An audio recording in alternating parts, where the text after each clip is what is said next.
My name is Sarah Nunez, and first of all, I am a Christ follower. I am also a real estate agent, a host of the podcast Successful Quitters, a podcast that highlights the things people have had to quit in order to become successful. And I am also the CEO of this new venture that is called Producing Act. And I'll go over these things. um, I'll touch on them today a little bit just so you guys have an idea of what really is going on in my world. But I wanted to share it with you. Hello, hello. Because I want you to understand how human I am. A couple of days ago, I posted something online and it was just, it was a video, it was a reel talking about how I felt, how difficult it was to begin life in this new country as an immigrant. And someone got offended because he said that I was talking so much about myself and, like, he was totally against immigration. To me, being able to come to this country has been such a blessing. And yesterday I was at this event where this person was saying we're Americans and we're trying to go to Mexico, right? And it is as hard to get your documentation to go through to become Mexican than it probably is to be a US citizen. For me, the US has been such a huge opportunity. So I always ask my guests and the podcast, tell me your story. Let's go back to your beginnings. What is it that brought you all the way here? Why is it that you do what you do? And I'm going to take you back a little bit because I felt that a lot of times what I had been doing lately had been selling and selling and selling. I just realized that it's barely 8:28 and we were supposed to start this at 8:30, and I have Instagram Live here. Hola, hola. How are you guys? Welcome. Nice to see you all, Luis. And but I don't want to sell you today. I want to tell you my story. I want to tell you my early beginnings, which is what I ask my people, right? I ask Luis, how did you what was your childhood like? Why are you here? How did you get here? Why do you want the things that you want? And my life started in Peru. I was born in a middle class family. My father was a judge, and my mother was a businesswoman. So business is very appealing to me because what I saw in my household was a woman that loved challenges, someone that really believed that anything could be possible.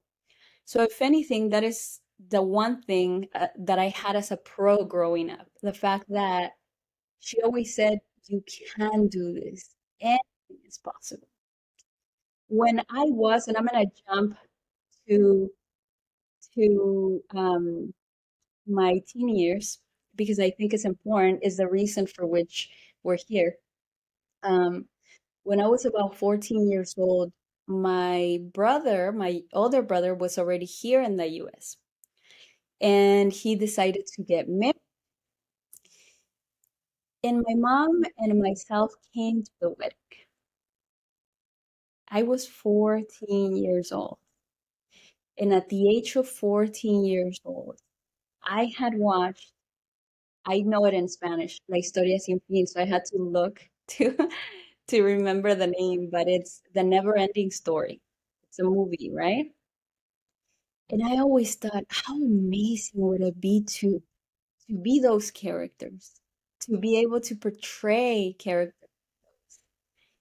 And something in me was so strong about portraying that kind of fantasy characters that because I watched it many, many, many times, that when I got here, Yvette, when I got here, I told my mom the night prior to leaving, I remember crying my eyes out, like crying terribly, saying, Mama, please don't take me back because I already know what I want to do. I already know that my path has to do with acting. So please allow me to have the opportunity to act. So when people tell me, you know, passion is not so important and this and that, I don't go out of my way to explain about my passion because I think it's something very personal and hard to explain if you don't have one. And not everyone has to have one. We're all different, and it's okay that everyone's journey is different. I'm so glad you guys are here. And like I said earlier, this is going to be on YouTube because now we're sharing everything. Anyway, cafecito. So I stayed with my brother and my sister-in-law for a little while. I stayed in Van Nuys. What I remember, because it happened so fast, I remember getting here, sitting around a table, and not knowing anything in English whatsoever, like nothing, right? And I remember people would talk and they would laugh, and I would laugh with them, but I had no clue of what they were saying. However, when I told my mom, Mom, please let me stay, please, please, please, I don't even know what else I said, but she ended up leaving me here, right? But the next thing I remember was me thinking, shoot, I don't speak English. I was shocked because it had been such an impulse to convince my mom because I was so certain that I had to be here, that this was the country opportunity, right?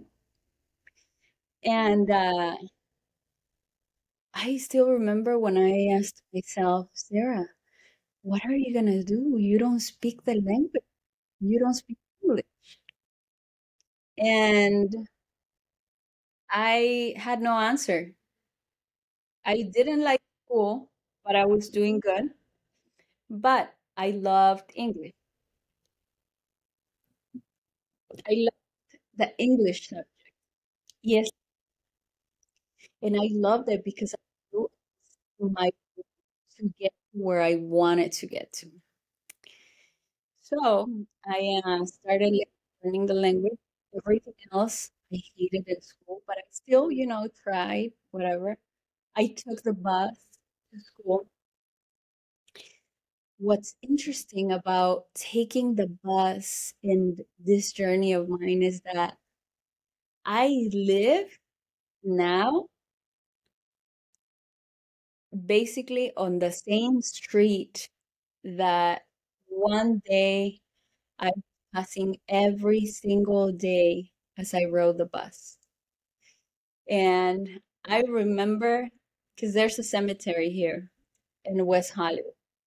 And I remember always waking up around that time because I'd fall asleep. I had to take two buses. I would have to leave school, my home so early.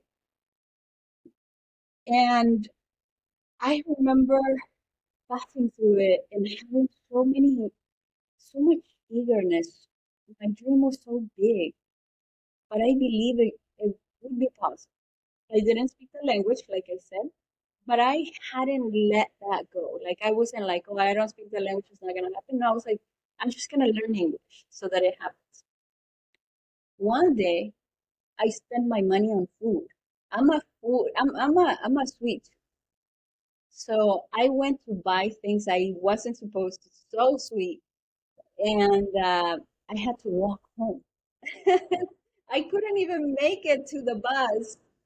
I didn't have the cash for the bus. I didn't have the quarters. So walking home, and it was a long walk. Um, I was halfway through it. I can still picture it. I can still remember.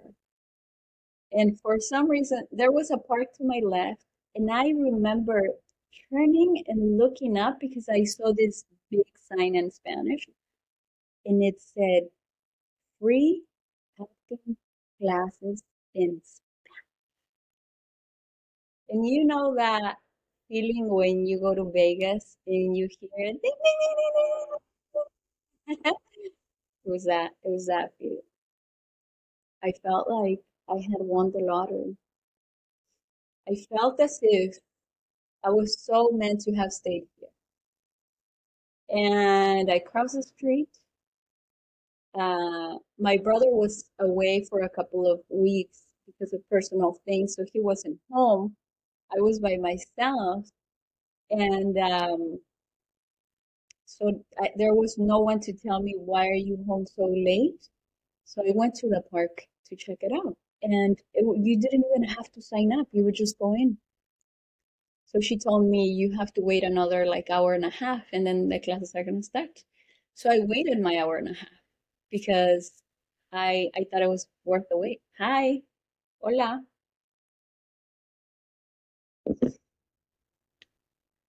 So I started my acting classes and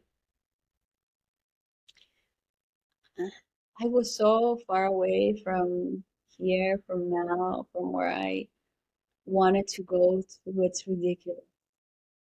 It's crazy how when you have a dream, you think the dream is a step away. When in reality, there are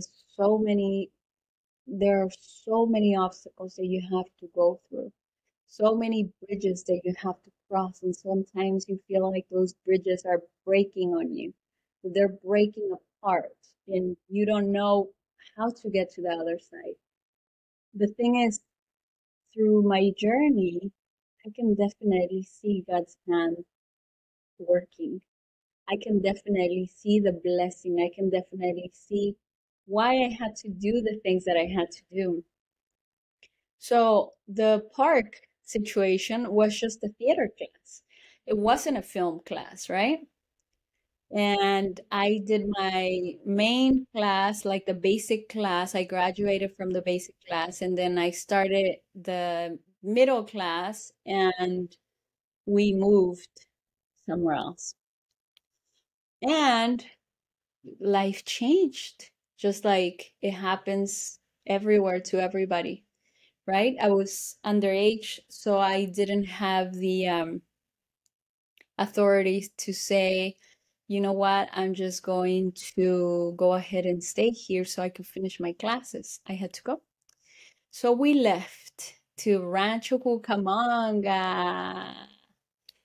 And in Rancho Cucamonga, my family started doing real estate. And that's when I started learning about real estate. This was about over 20 years ago, a long time ago. And hola, hola. And so I started selling, and I was feeling always, I always knew what my goal was, but I always felt that I was gonna get there at a certain point. Igualmente, I always felt that I was gonna make it. I just had to be patient and continue to look for the opportunity to make it. Um, I'm gonna come back here at a certain point some other day and continue telling you my story because it's so long, right? But so I'm not gonna continue going on details because there are a couple of things that are important that I want to share with you today. And the most important thing that I want to share with you today is the power of listening to your conscience.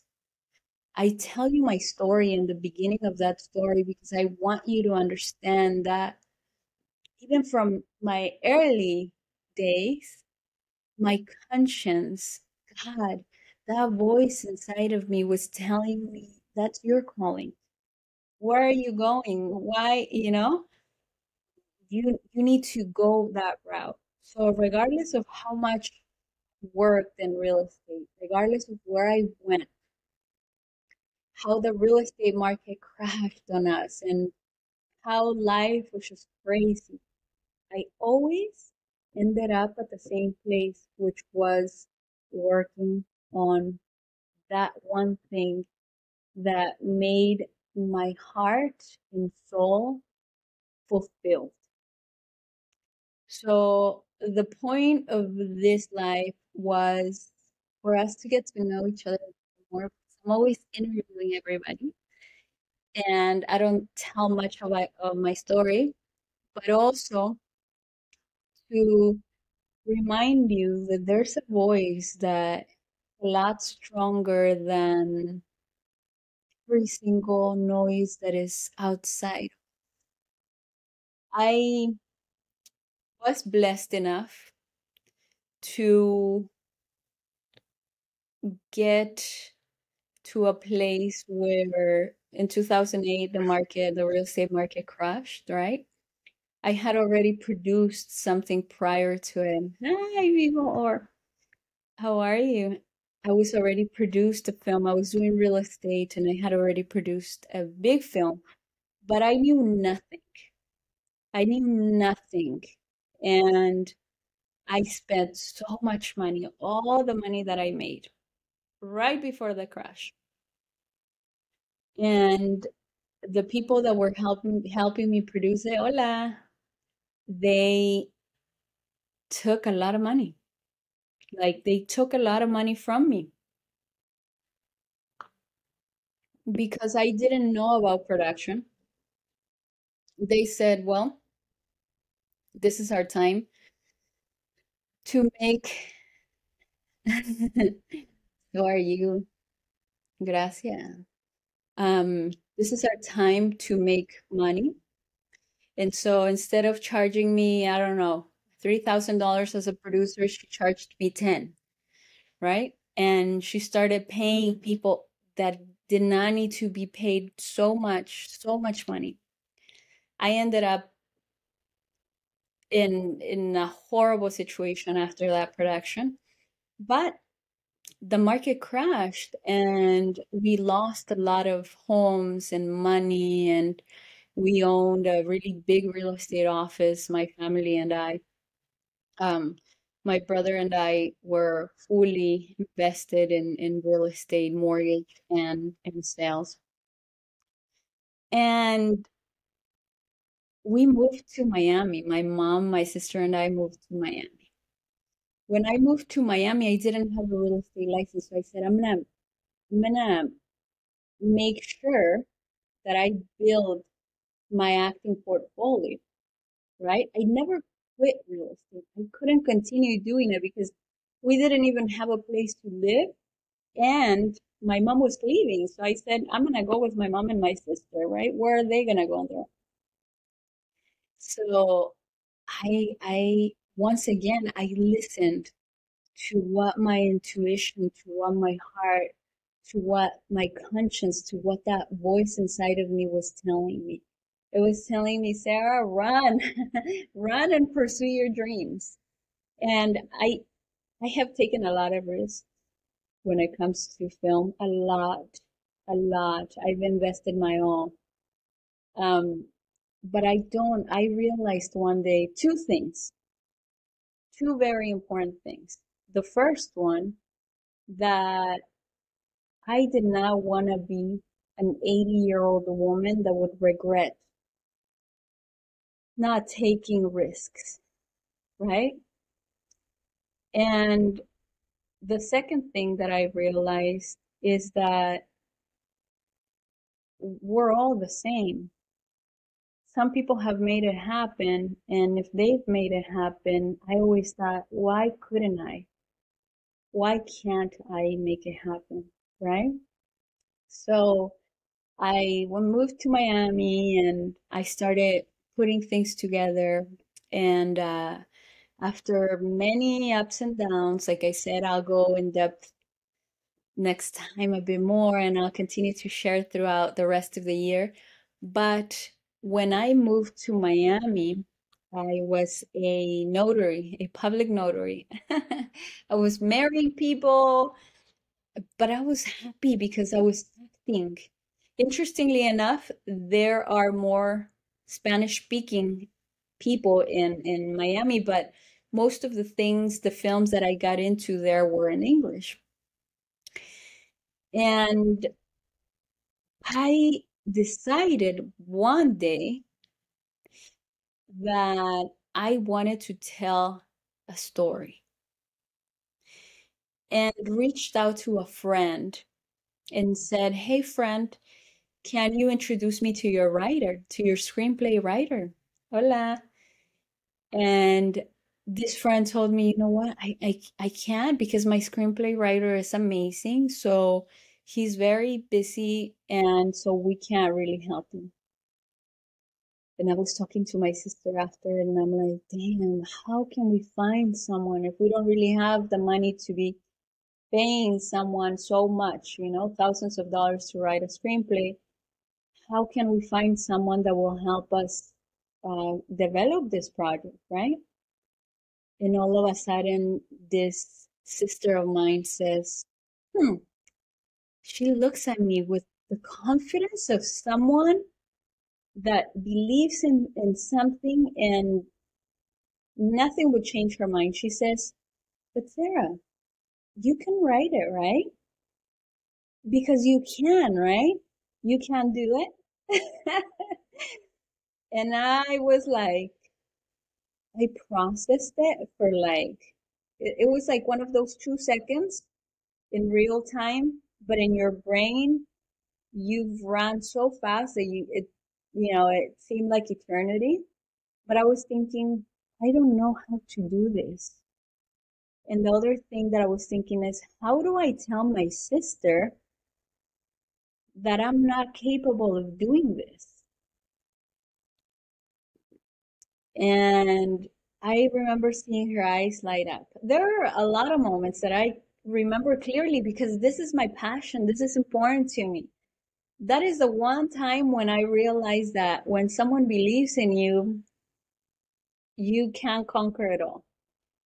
And I looked back at her and I said, I mean, I don't know how to do it, but mm, maybe I can do it. She's like, I think you can do it. And that's how my journey started on my own. We produced the film together. She helped me throughout the whole thing. So if you ever see me be so close to my siblings, they are as close to me as you could possibly imagine, and they have been there for me throughout the whole thing, putting up with my entrepreneurial dreams. Um, and we started producing film all of a sudden. I wrote a screenplay and it sucked. I rewrote and it sucked even more. I rewrote and rewrote and rewrote. We're talking about 120 pages, right? We're not talking about 15 pages. We're talking about, hello, we're talking about 120 pages of a screenplay. And after a while, I, as much as I got the feedback from people, now I see it. Now I have experience. But then when they would say, you know what, you gotta fix this, or something about the character, or something about the character's conversation, the character's voice, etc., I just didn't get it. I just didn't know. Like I went through a lot. I went through a lot because I thought you put your head down and you write 120 pages, 120, and you're good to go. You got a movie, right? But that's not the way it works. You write 120 pages and you rewrite 10, 15, 20 times plus. And so it's hundreds of pages, hundreds of details that you have to really pay attention to. And here is the reason why, and I told you at the beginning that I was going to explain why I did what I did, which is I just became the CEO of Producing Actor, and Producing Actor is a revolution. It's a company that is going to help actors that were in my situation. I will personally help actors that have that dream, that maybe have been in films even, maybe have experience or they don't, but they have never created their own projects. Because let me tell you, being an actor and sitting there and waiting and hoping that one day you're going to be that face people are looking for can be devastating. Especially if years go by, you're not acting, you're like, anxious. It's like when you're a soccer player and you're just on the bench and you haven't been able to move. It's basically the same thing. So this is why I created Producing Actor, and I go back to listening to our conscience.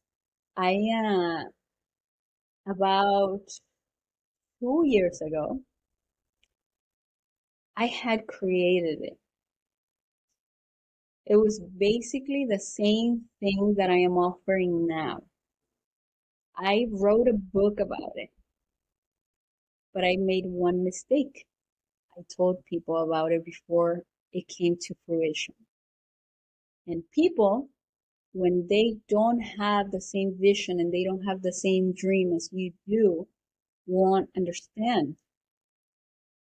And that's not an excuse, because if you really want something, you should go for it regardless of what people say. But I got scared.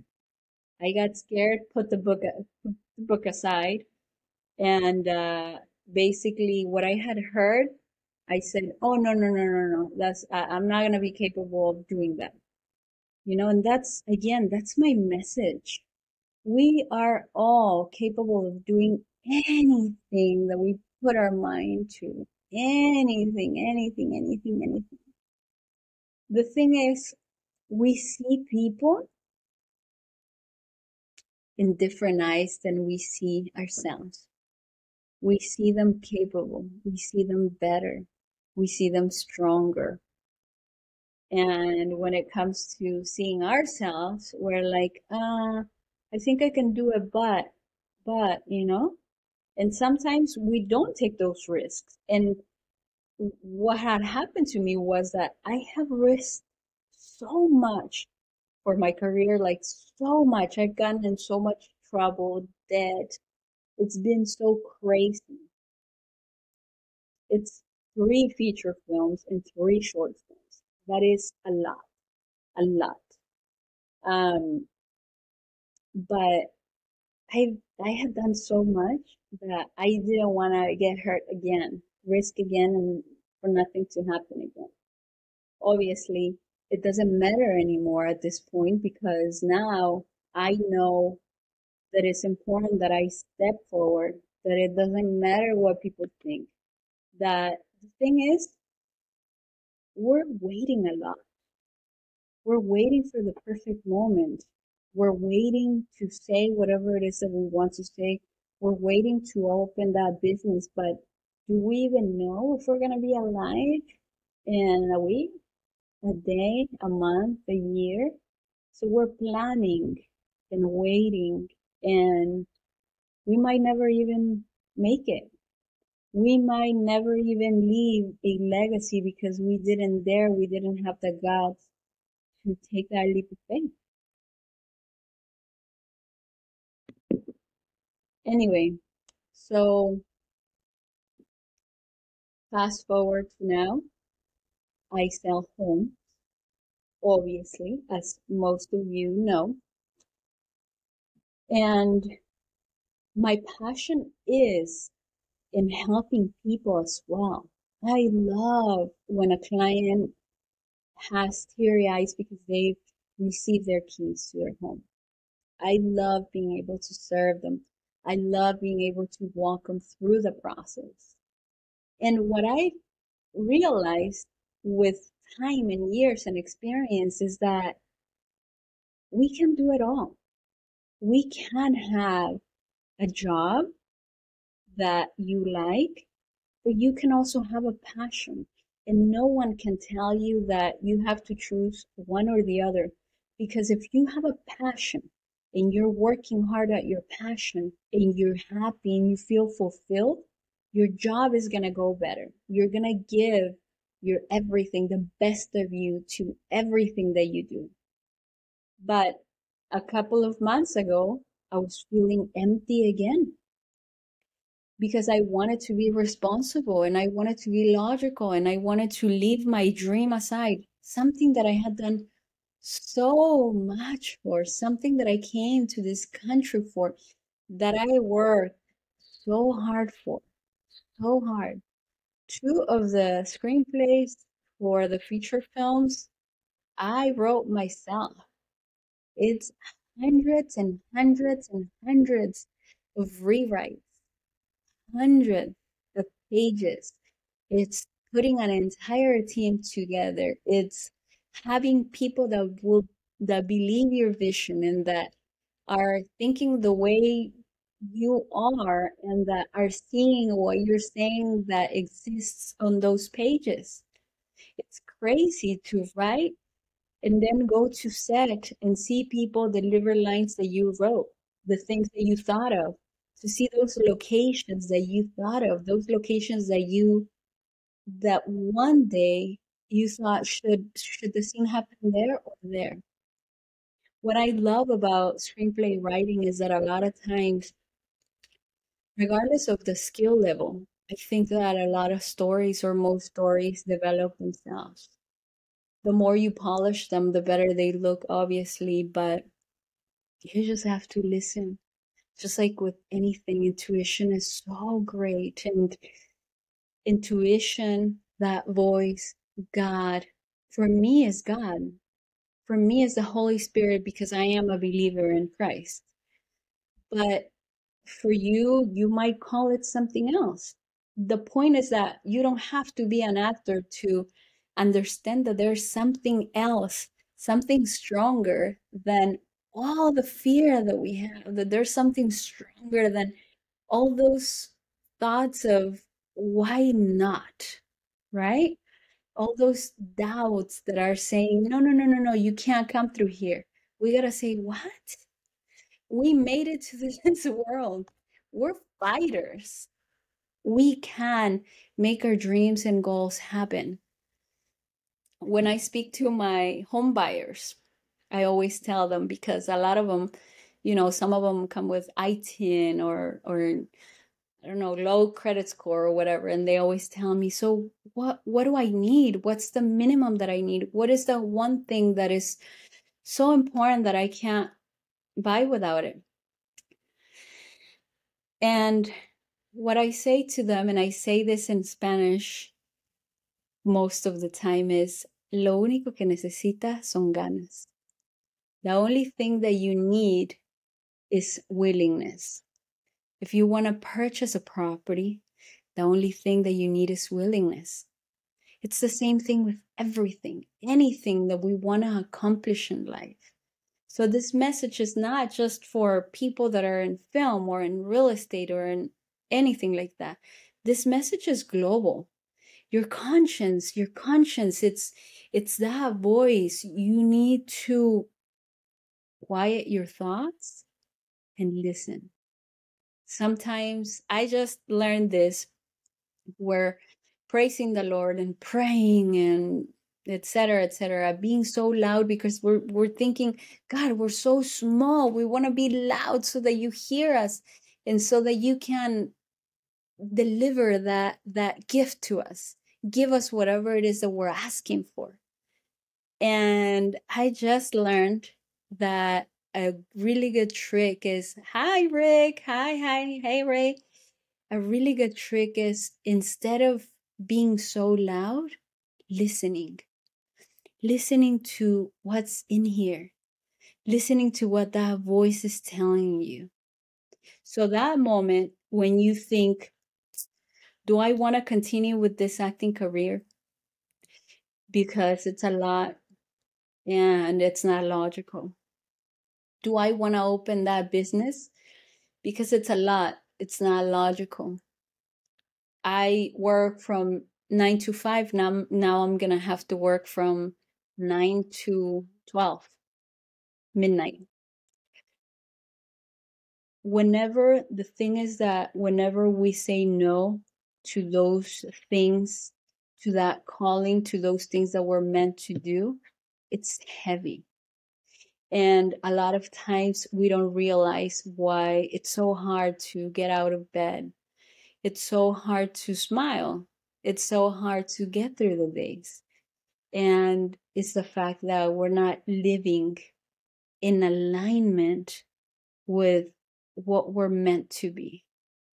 Because I believe, and I always say this to women, but again, this is for everybody. I believe that every single person has greatness within them. I believe that whatever gift it is that you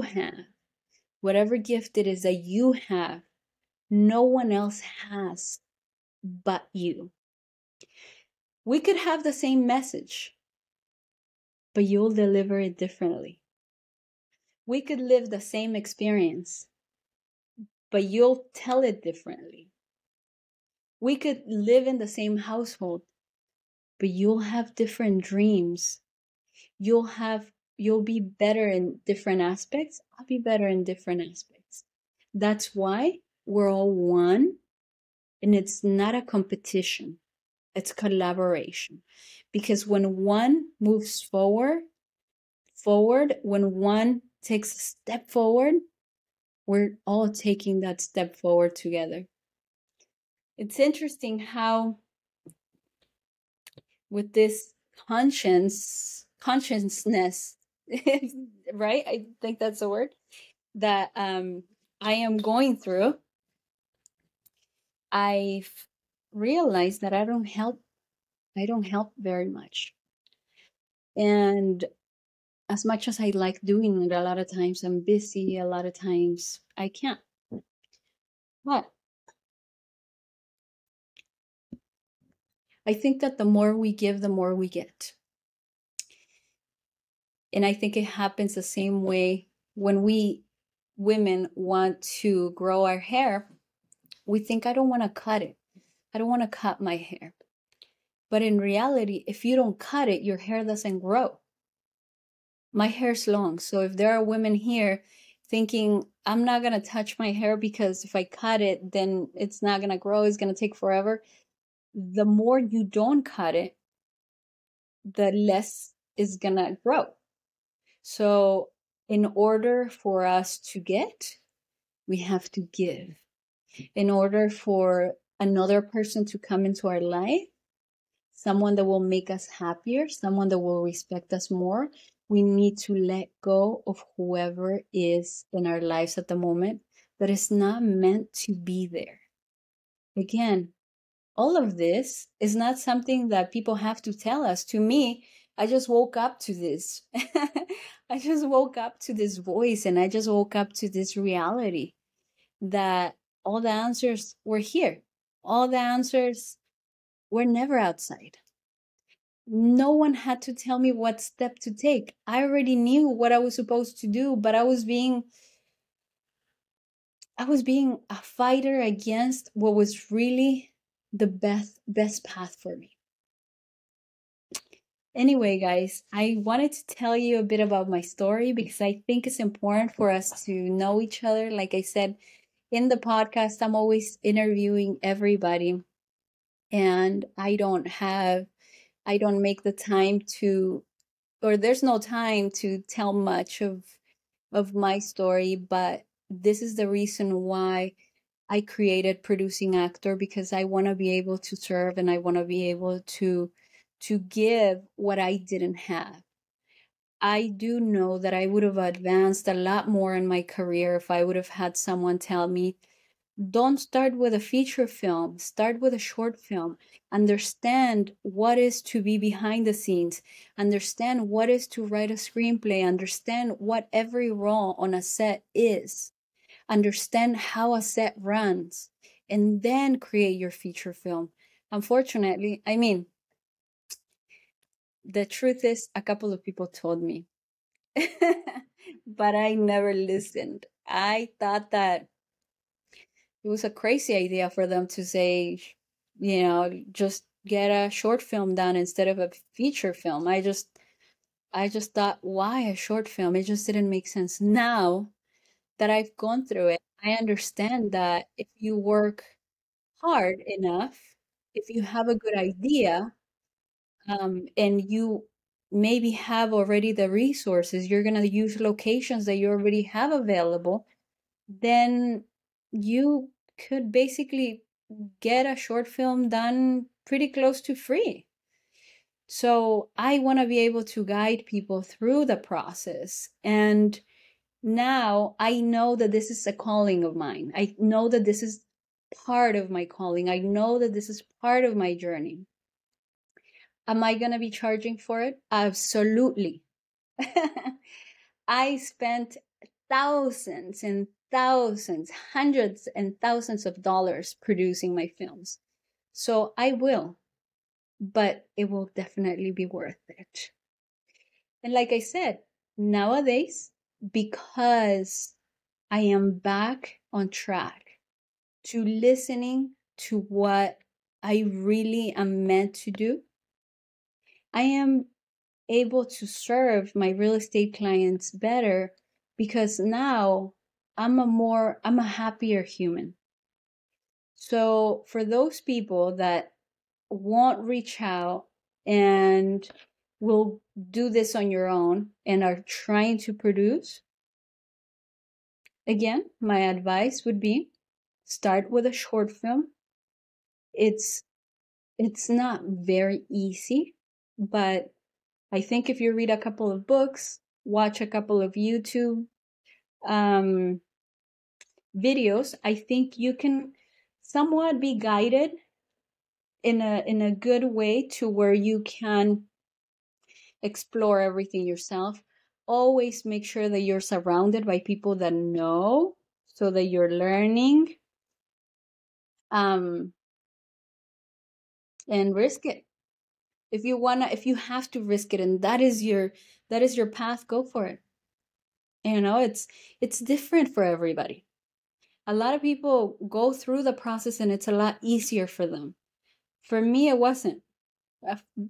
I've cried more and felt like I was gonna die inside for my films that I've cried for anything in life. When you get to that day where you have to shoot and the funding is gone, it's not gonna happen. You feel like there is no reason for you. That's how I felt. Like there's no reason for me to have put myself in that situation. And I questioned why did you make these mistakes? Why are you here? Why are you producing? But I still had to smile and go to set and not let people know how I was feeling at the moment. And it all came together like it all does at the end. So if you are going to produce your short film or feature film, always remember it all happens well at the end. It will all come together as long as you do enough rewrites, you have a strong story. People want to collaborate. People do want to see you succeed. Always have in mind that there are good people out there. There are really good people out there. And there are a lot of talented people willing to support you and willing to help you. So, with that being said, I appreciate you guys and your time, Instagram, and everybody else that's gonna watch this video. Shoot me a DM if you have any questions or an email. I'll leave all the information on this YouTube description. I hope you guys have an amazing evening. We've spent 40 minutes together, and it's been wonderful to be able to share just a little bit of my story. And I'm going to leave you with this. I want to ask you, what is it that you want? What is your goal? What is your dream in life? What is the one thing that if you had, you'd be so happy, even if you don't have the resources? What is that one thing that you have? Write it down and write steps to get there. Don't worry about the resources. The resources will show up. Go after them. Go after that goal. Go after that dream. Go knock on some doors. Go network if you have to make those things happen. But I do see a lot of people succeed. We can do it too. It is possible. We came from a different country. This is the country of opportunity. If this message is in English, so it'll be for the US. In a couple of days, I'll make it in Spanish. But for you guys that understand this, we are, if not here, it's not going to happen anywhere. So let's put all of our energy, hope, and faith in whatever it is that we want to accomplish, because we deserve it. Because we were meant for that. We deserve to see it happen, and we deserve all of those people that believe in us to see it happen. And same thing, if that is owning a home for you rather than making a film, you're capable of doing it. It's basically the same thing. All you have to do is want it. Thank you guys so much.